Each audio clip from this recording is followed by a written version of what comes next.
Hello, मेरा नाम है शुभम। सावन का आखिरी सोमवारी चल रहा है। सब लोग अपने अपने भगवान को जैसे मनाने में लगे हैं। ये आखिरी सोमवार इस साल का है, सावन महीने का। सब लोग महादेव के पूजा में लगे हैं। कोई लोग देवघर, कोई लोग अपने अपने नजदीकी मंदिर जा रहे हैं। शिवलिंग में तरह तरह का बेलपत्र, फूल, कनेली का और कुछ प्रसाद वगैरह लेके ये बात समझाने या बताने के लिए कि मेरी जो तकलीफ है शायद भगवान ही दूर कर सकें। चाहे वो तकलीफ बेसिक ही क्यों ना हो, जो कि भगवान के अलावा सरकार को दूर करना चाहिए था, लेकिन सब लोग अब जैसे मानो कि भगवान भरोसे ही बैठे हों।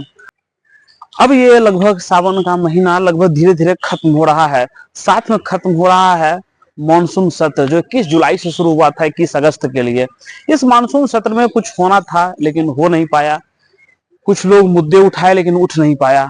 उठ तो गए अपने सीट से उपराष्ट्रपति जगदीप धनखड़। उनका वजह क्या था उठने का, ये तो धीरे धीरे आने वाला वक्त धीरे धीरे उसको अनफोल्ड होगा कि वो आखिर में हुआ क्या था, किस वजह से सत्ताधारी लोग नाराज थे, या क्या ये सच है कि जगदीप धनखड़ खुद स्वास्थ्य कारणों से इस्तीफा दिए।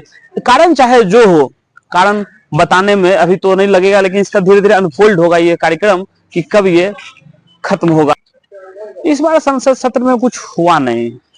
हुआ तो खैर विपक्ष के द्वारा भी कुछ नहीं, लेकिन विपक्ष कुछ कुछ मुद्दा उठाई, जैसे लोकतंत्र का सवाल वो फिर से खड़ा की पोस्टर के साथ में, जहां सोनिया गांधी, राहुल गांधी एक दो दिन आए पोस्टर लेके, जिसमें एक बार आप देखे होंगे कंट्रोवर्सी हुआ, जिसमें लोकतंत्र का स्पेलिंग गलत था। गलती स्पेलिंग पर सब लोग गया। चूंकि मीडिया हमारी सकारात्मक नहीं दिखा पाई कि लोकतंत्र का विरोध हो रहा था, वहां पर लोकतंत्र में जो घटनाएं घट रही है, जिससे मानो कि लोकतंत्र को मानो एक सिरे से कमजोर किया जा रहा है, इसको जब उठा रही थी विपक्ष के दल, तो हमारी मीडिया आखिर में क्या उठा रही थी कि लोकतंत्र का स्पेलिंग सही है कि नहीं है। ये गिरता हुआ पतन जो मीडिया का हुआ है, इतना गिर रहा है ये मीडिया, अपने ही कुकर्मों से गिरता हुआ ये मीडिया, जैसे मानो कि लोकतंत्र क्या लोकतंत्र में क्या घट रहा है उसका आवाज न उठाकर वो कर रही है कि लोकतंत्र का स्पेलिंग सही है या नहीं है। खैर 2-3 दिन आप देखे होंगे विपक्ष इसका मुद्दा उठाया, लेकिन उसका सुनने वाला कोई सुध लेने वाला नहीं है। जो सरकार, जो सत्ताधारी लोग जब एक आंदोलन का सुध नहीं ले सकते, जो कि बीपीएससी आंदोलन का हो रहा था, तो वो क्या विपक्ष के एक लोकतंत्र के पोस्टर का सुध लेती? वही हुआ जो हर बार होता है।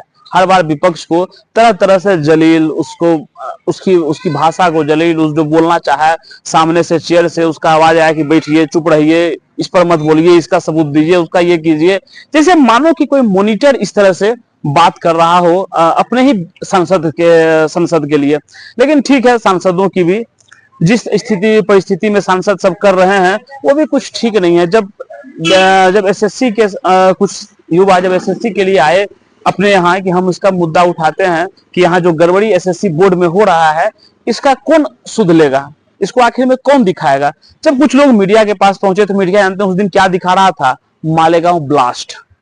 आप उस दिन का पूरा डिबेट उठा के देख लीजिए, सारा का सीरिया मेन स्ट्रीम मीडिया जो था वो क्या उठा रहा था उस दिन। मालेगांव ब्लास्ट में हाईकोर्ट जो मुंबई की थी उसको बरी की कुछ लोगों को, जिसमें पूर्व एमपी साध्वी प्रज्ञा और कर्नल पुरोहित जैसे लोग थे। वो केस का लीगल इलीगल पक्ष जो भी है, लेकिन जब हमारा मीडिया जब एसएससी जैसे बड़े मुद्दों को, जबकि वहां एसएससी पढ़ाने वाले जितने भी शिक्षक थे वो कई बड़े शिक्षक वहां पर आए उस आंदोलन का समर्थन करने के लिए अपने बच्चों के साथ में हक में कि ये गलत हो रहा है, लेकिन ये गलती शिक्षक को तो दिखा, लेकिन हमारा मीडिया जो हमसे ही पैसा लेके चलता है, अब भी 100 रुपया 150 रुपया हर महीने खर्च करता है, मीडिया जब एसएससी के मुद्दे को छोड़कर मारेगा ब्लास्ट में जो बड़ी हो गया लोग उसको दिखा रहे थे, इस नैरेटिव को सिर्फ सेट करने के लिए कि भारतीय जनता पार्टी या भारत का राइट विंग आखिर में क्या चाहता है।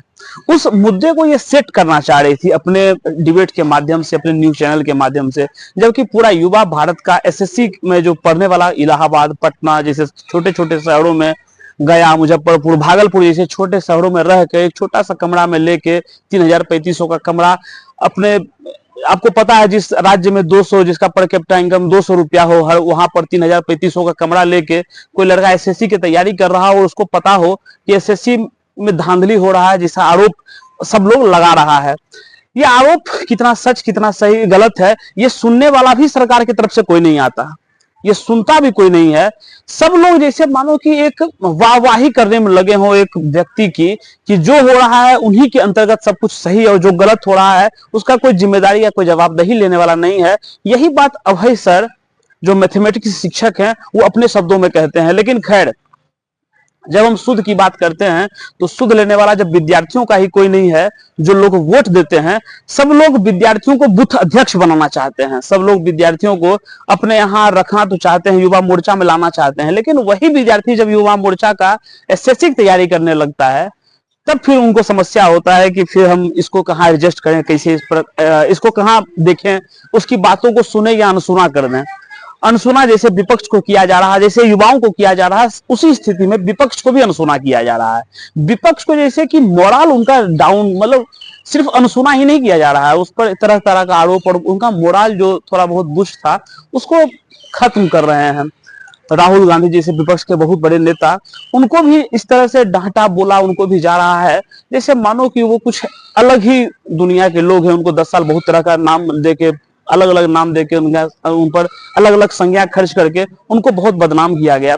खैर, उससे धीरे धीरे उभर तो वो रहे हैं, लेकिन इतना भी नहीं उभरे हैं कि विपक्ष का लोग जब इस तरह का आरोप लगाते हैं, सत्ता पक्ष का व्यक्ति जब विपक्ष पर इस तरह का आरोप लगाता है तो उस आरोप से राहुल गांधी बरी हो सके। लेकिन खैर, राहुल गांधी जितना मेहनत कर रहे हैं, उनको कम से कम युवाओं पर जो सवाल खड़ा हो रहा है एसएससी जैसे मुद्दों को, उसको मालेगांव ब्लास्ट और इस तरह का जो मुद्दा आके सामने खड़ा हो जाता है विद्यार्थियों के मुद्दों के सामने, और पूरा टीवी डिबेट, पूरा टीवी पुरम, जो कि उर्मिलेश जी की भाषा में अगर कहें कि पूरा टीवी पुरम एक नए सिरे से एक नया नैरेटिव गढ़ने की कोशिश करता है कि कैसे हम इसके खिलाफ एक नए मुद्दे को खड़ा कर दें। विपक्ष से भी सारे लोग लगभग नाराज सा दिखते हैं, जितने युवा हैं। राहुल गांधी से भी बहुत तरह का सवाल उन पर भी है कि वो भी मुद्दे को नहीं, वो उन मुद्दों को उठाते हैं जो कि मुद्दा तो है, लेकिन क्या इतना बड़ा मुद्दा है कि युवाओं के सामने उन मुद्दों को खड़ा करें। जैसे बिहार का एसआईआर का मुद्दा, क्योंकि बिहार में पलायन है, अशिक्षा की व्यवस्था है, स्वास्थ्य एकदम ढांचा लगभग स्वास्थ्य का खत्म हो चुका है। जो यहाँ का स्वास्थ्य मंत्री है वो तो किसी काम के ही नहीं है। चाहे स्वास्थ्य व्यवस्था ही कोई काम का नहीं है तो मंत्री क्या काम का रहेंगे। तो हमारे यहाँ जो मुद्दा है बिहार का वो छोड़ के एसआईआर जो कि मुद्दा है ये, लेकिन क्या इतना बड़ा मुद्दा है कि बिहार के पलायन और शिक्षा के सामने इस मुद्दे को खड़ा कर दें जब चुनाव 2 महीना बचा हो चुनाव में।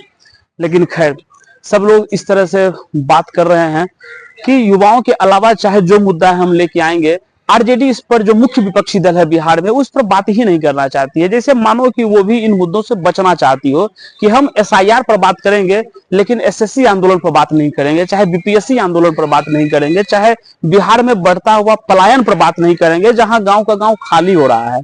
हम बिहार के शिक्षा की बात नहीं करेंगे जहां विद्यालय तो है लेकिन उसमें बच्चे नहीं जा रहे हैं। हम स्वास्थ्य की बात नहीं करेंगे जहां आप देख रहे होंगे जहां प्राइवेट इंस्टीट्यूशन बहुत तेजी से बढ़ रहा है, क्लिनिक खुल रहा है, लेकिन हमारा जो सरकारी ढांचा था वो धीरे धीरे करके मानो कि एक कमजोर किया नहीं जा रहा हो, मतलब कमजोर हो नहीं रहा हो उसको, जैसे कि मानो कि एक षड्यंत्र की तरह उसको कमजोर किया जा रहा हो पूरा सरकारी ढांचे को, जहां आम लोग किसी तरह से खेत गिरवी रख के अपने अपने बच्चों को या कहें अपने लोगों को जाके वहां पर दिखाएं, स्वास्थ्य लाभ उठाएं। मुद्दा आपको याद होगा 2024 में लोकसभा चुनाव के समय मुद्दा बहुत तेजी से उभरा था, वो है कर्नाटक के उस समय कर्नाटक के पूर्व मुख्यमंत्री के भतीजे और भारत के प्रधानमंत्री के पोते प्रज्वल रेवन्ना का मुद्दा था। जब 2024 का लोकसभा चुनाव हो रहा था उस समय एक आरोप बहुत तेजी से चस्पा हुआ प्रज्वल रेवन्ना पर, जो बाद में कोर्ट सिद्ध करती है इस आरोप को कि बिल्कुल रेपिस्ट था। वो कई महिलाओं के साथ में रेप किया था, मतलब महिलाओं के साथ में वो रेप किया था और ये बाद में सिद्ध हुआ। कोर्ट अब 2 दिन पहले आपको पता हुआ है कोर्ट उसको लगभग लाइफ इम्प्रिजनमेंट की सजा भी सुनाती है कि जब तक वो जीवित रहेगा तब तक जेलों में रहेगा। लेकिन ये मुद्दा 2024 के लोकसभा चुनाव में उठा था बहुत तेजी से और अब जाके ये इस पर पूर्ण विराम लगा जब सामान्य कोर्ट, ना कि कोई हाई कोर्ट या सुप्रीम कोर्ट इस पर सजा सुनाई। तब लगता है कि जैसे हम लोग न्यायिक व्यवस्था पर आलोचना करते रहते हैं, उसके जुडिशियल एक्टिविज्म पर आलोचना करते रहते हैं कि बहुत लोग एक्टिविज्म में भी लगे हैं, लेकिन जब इस तरह का फैसला आता है तो मानो कि एक मील का पत्थर हो, जहां एक सामान्य कोर्ट इतने बड़े प्रधानमंत्री चचा मुख्यमंत्री और न जाने खुद कई बार का सांसद रहा, व्यक्ति को इस तरह का जब बिना पॉलिटिकल दबाव के वो जब फैसला सुनाती है कोर्ट, तो मानो कि जैसे लगता है कि जब वही जोलीएल 2 का जो डायलॉग था कि हम तुमको कोर्ट में देख लेंगे, वो सिद्ध हो जाता है जब इतने बड़े लोगों पर फैसला आता है। फैसला तो इन पर आ रहा है, क्या फैसला, यही फैसला बिहार की जनता बिहार में हो रहे चुनाव में भी कुछ करने वाली है, कुछ देने वाली है। तरह तरह का रिपोर्ट, कभी सी वोटर का रिपोर्ट, कभी अलग अलग समितियों का रिपोर्ट, संस्थाओं का रिपोर्ट आते रहता है। कई बार भरोसा नहीं भी होता है इन रिपोर्ट्स पर।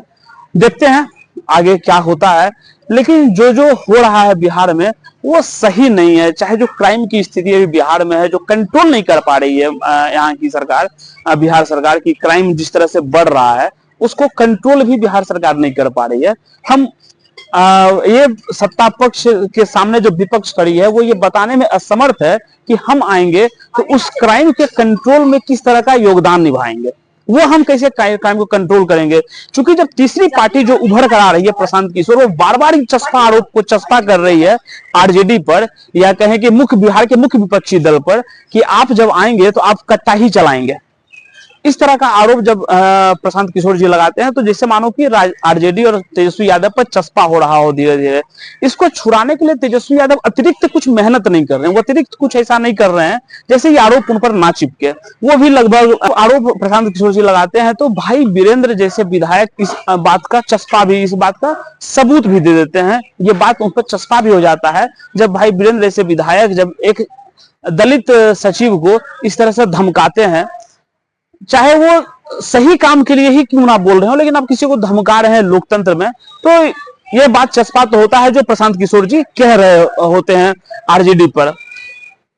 आप लोग जानते हैं कि बिहार की सामंतवादी व्यवस्था, सामंतवादी सोच किस तरह से आपके हमारे मनों में घर की हुई है। इस घर से उस विचार को निकालना इतना आसान नहीं है।